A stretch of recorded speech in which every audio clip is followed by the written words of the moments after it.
धर्मदास जी से कहा था, धर्मदास जब इस पृथ्वी पर आया मुझे कोई भी परमात्मा से यानी मेरे से परिचित कोई हंस नहीं पाया, यथार्थ ज्ञान किसी के पास नहीं था। तब मैंने अपनी महिमा आप गाई, आप आरती आप साजे, आप किंगर आप बाजे, आप ताल छान जनकारा, आप नचे अब देखे नारा, कह कबीर ऐसी आरती गाऊं आप मध्य आप सुनाओ। अब अपना एक साधारण कवि की तरह हमारे लिए भटक रहे वो परमात्मा ना, उनको क्या आवश्यकता थी, ठीक है करा कितने जुलाए हो लिए, अपनी कपड़ा बना रोटी खाई टाइम पास करे और मर गिर चले गए। और वो भटकते फिरे तो कैसी कैसी दिन में आपको सुनाई थी, कैसी कैसी उनके साथ यातनाएं दी गई परमात्मा को। वो आपके लिए भटक रहे हैं, आप इतने अबोध बना दिए इस काल ने, ये ज्ञान आपको सुनते सुनते भी समझ में नहीं आता जल्दी सी, क्योंकि हमने अज्ञान गणा सुन रखा है। तो क्या करते थे वो भगवान, कहीं पर भी खड़े हो जाते थे एक तारा लेकर और कवियों की तरह कहीं शब्द गाते थे, कहीं दोहे बोलते थे। 150 व्यक्ति दर्शक इकट्ठे हो जाते थे, जैसे कोई सपेला आता है बीन बजाता है, बहुत से लोग इकट्ठे हो जाते हैं, कोई जादूगर आता है वहां भी इकट्ठे हो जाते हैं तो अपना खेल दिखाता है। ऐसे परमात्मा ने अपने इस ज्ञान का प्रचार शुरू किया था। तो वहां खड़े हो जाते कहीं पर भी और सुनाने लग जाते। परमात्मा की अमृतवाणी आत्मा को खींच लेती है, सुनने वाले चारों तरफ बैठ जाते हैं और परमात्मा उनको सुनाया करते थे।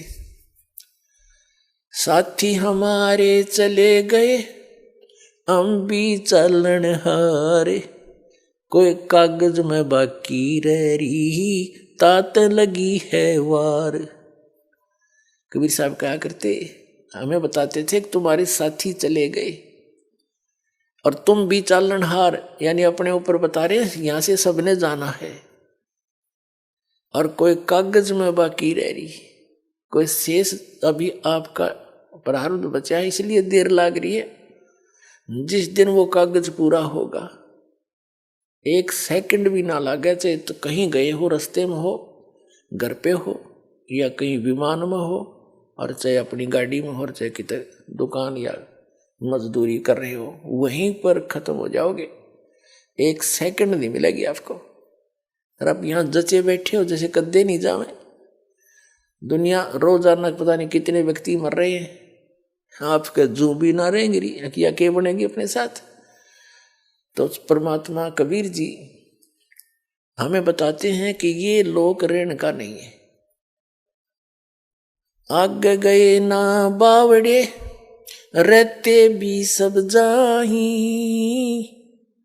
बिन साहिब की बंदगी कहीं ठोड़ ठिकाना नहीं। परमात्मा हमें याद दिलाते थे, जैसे मोती ओस का ऐसी तेरी आव, कह कबीर करो बंदगी बहुर न ऐसा दाव।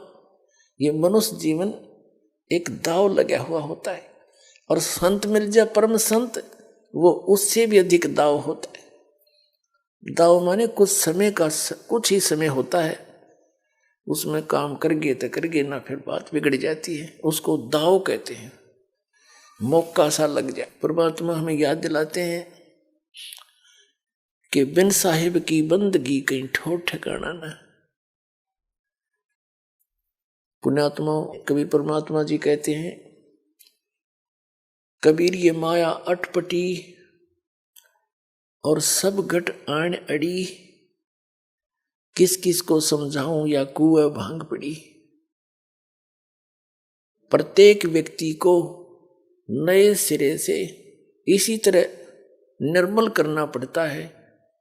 वो जहां भी जिस ज्ञान पर आधारित है, जिस देव की पूजा कर रहा है, जिस भी मजहब धर्म में वो जन्मा है, उसमें कति सेट हो जाए। और काल भगवान ने कहा था कि भिन्न भिन्न प्रकार के मत बना के, धर्म बना के कलयुग में और भिन्न भिन्न पंथ बना के सारे मानव को भ्रमित कर दूंगा और कोई भी यथार्थ ज्ञान से परिचित नहीं होगा। कबीर परमात्मा से कहा था कि जब तुम कलयुग में आओगे 5500 वर्ष बीतेंगे, कबीर साहब ने कह दिया था उस दिन कि जब 5500 वर्ष बीतेंगे तब हम अपना अंश पठाएं। तो काल ने कहा था कि जब तुम्हारा अंश आवेगा उस समय तक तो ऐसा कर दूंगा ये भक्ति योग्य को नहीं रहेंगे। कलयुग में कोई शराब पी रहा है, कोई मांस खा रहा है, कोई सिगरेट पी रहा है, कोई चोरी, कोई रिश्वत और कोई अलग अलग साधना पर दृढ़ हुए बैठे। देव और धाम पुजाऊं या विद जीवों को भरमाऊं। और बेशक जाओ जोग जीत संसारा, जीव न माने कहा तुम्हारा। जीव तुम्हारा कहा न माने, हमारी ओढ़ हो बाज बखाने। और वो एक रखा है। अब परमात्मा की चर्चा करके देखो किसी भी पंथ वाले से या किसी मजहब धर्म वाले से वकील बने बैठे हैं, यानी परमात्मा के विरोध में बोलते हैं उस अपने सुने सुनाए लोक वेद के आधार से। और ऐसे बिगड़े हुए सारी व्यवस्था को अब परमात्मा सेट करेंगे।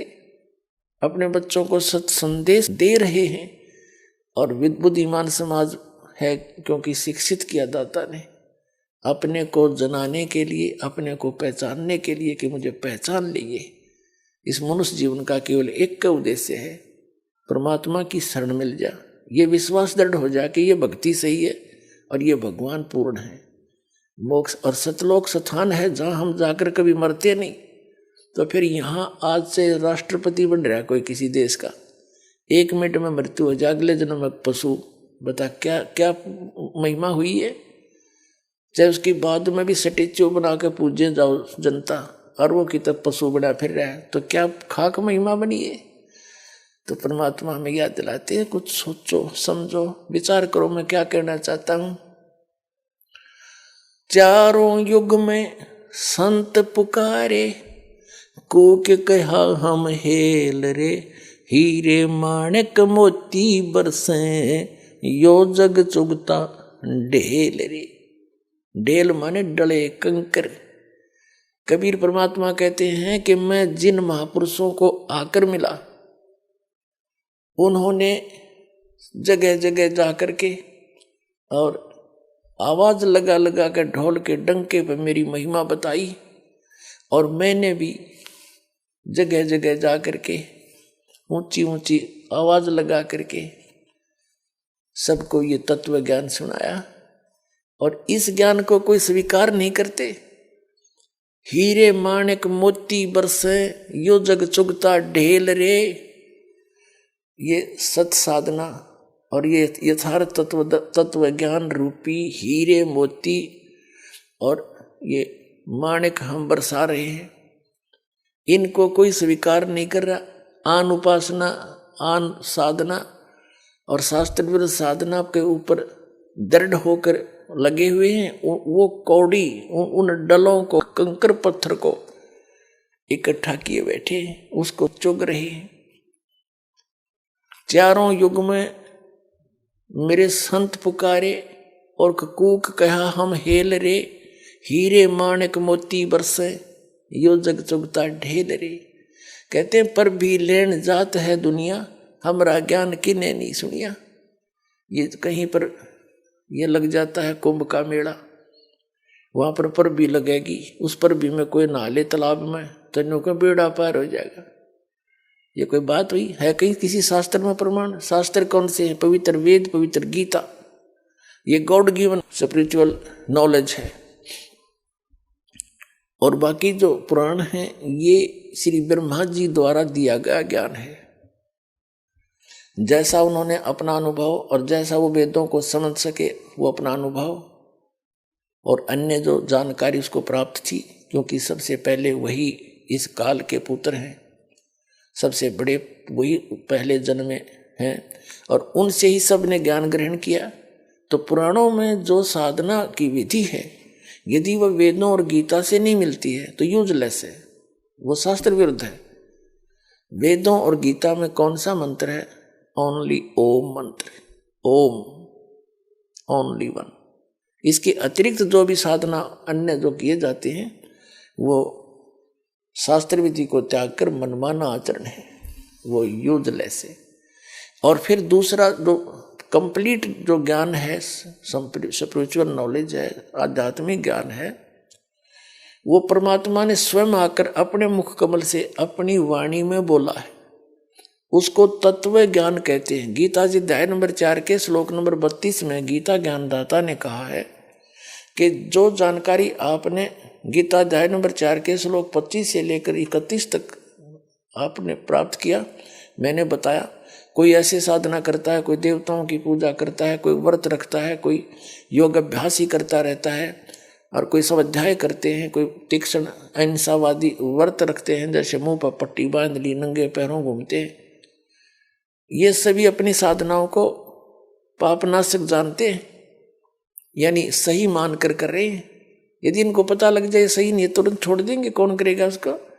फिर गीता अध्याय नंबर 4 के श्लोक नंबर 32 में कहा कि इस प्रकार के यज्ञ यानी धार्मिक अनुष्ठानों की जानकारी ब्रह्मणे मुखे सचिदानंद घन ब्रह्म की वाणी में, या इन्होंने अनुवाद गलत कर रखा, अनुवादकर्ताओं ने ब्रह्मणे मुखे का अर्थ कर दिया ब्रह्म वेद की वाणी।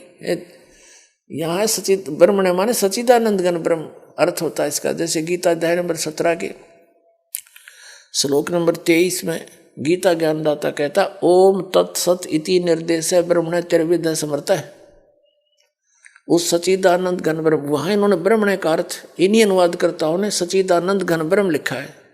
इसको परम अक्षर ब्रह्म भी कहते हैं कि उसके पढ़ने का ये 3 मंत्र का जाप है ओम तत्सत। ओम तो सीधा ब्रह्म का, सरपुरुष का, और तत् ये सांकेतिक है, ये अक्षर पुरुष का, और सत भी सांकेतिक है, ये परम अक्षर पुरुष का, परम अक्षर ब्रह्म का, सचिदानंद घन ब्रह्म के का अपना मंत्र है। इन तीनों की प्रैक्टिस से, तीनों के अभ्यास से, जाप से उस परम अक्षर ब्रह्म के उस स्थान की प्राप्ति होगी जहां जाने के बाद साधक फिर लौट कर कभी संसार में जाते। और फिर उस गीता अध्याय नंबर 4 के श्लोक नंबर 32 में यहाँ ब्रह्म ने अर्थ को आपने सचिदानंद घन ब्रह्म समझना। सचिदानंद घन ब्रह्म की वाणी में धार्मिक अनुष्ठानों की जानकारी, यानी धार्मिक यानी भक्ति मार्ग का कंप्लीट ज्ञान बहुत विस्तार के साथ लिखा गया है, बोला गया है उसने अपने मुख कमल से। वो तत्व ज्ञान है। चौथे अध्याय के 34वें श्लोक में गीता ज्ञानदाता कहता उस तत्व ज्ञान को किसी तत्वदर्शी संत के पास जाकर समझ, उनको दंडवत प्रणाम करने से, कपट छोड़कर नम्रता पूर्वक प्रश्न करने से वो तत्वदर्शी संत तुझे परमात्म तत्व का, उस तत्व ज्ञान का उपदेश करेंगे। इससे सिद्ध है कि गीता ज्ञानदाता उस तत्व ज्ञान से परिचित नहीं है। यदि वो परिचित होता तो एक अध्याय और बढ़ा देता 19वां, उसमें लिख देता। तो उसने कहा कि नहीं, वो ज्ञान तो तत्वदर्शी संत ही बता सकते हैं, और वो सच्चिदानंद घन ब्रह्म ने अपने मुख कमल से बोला होता, वो तत्व ज्ञान है।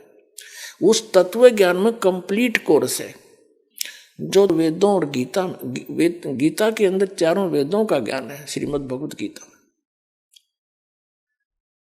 और फिर उसमें संकेत दिया है कि वो तत्वदर्शी संत की खोज करो तो सच्चिदानंद घन ब्रह्म की वाणी में कंप्लीट कोर्स है।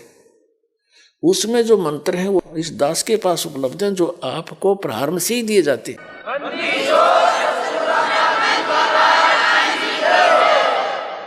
नमस्कार सर। सत साहेब। क्या शुभ नाम है आपका? गुलाब दास है जी। गुलाब दास जी, कहाँ से आए हैं आप? ग्राम ठिकरदा, तहसील हिंडोली, जिला बूंदी, राजस्थान में। सर, जो सद भक्ति संत रामपाल जी महाराज ने आपको दी है उससे आपको क्या लाभ मिला? जी एक तो मेरे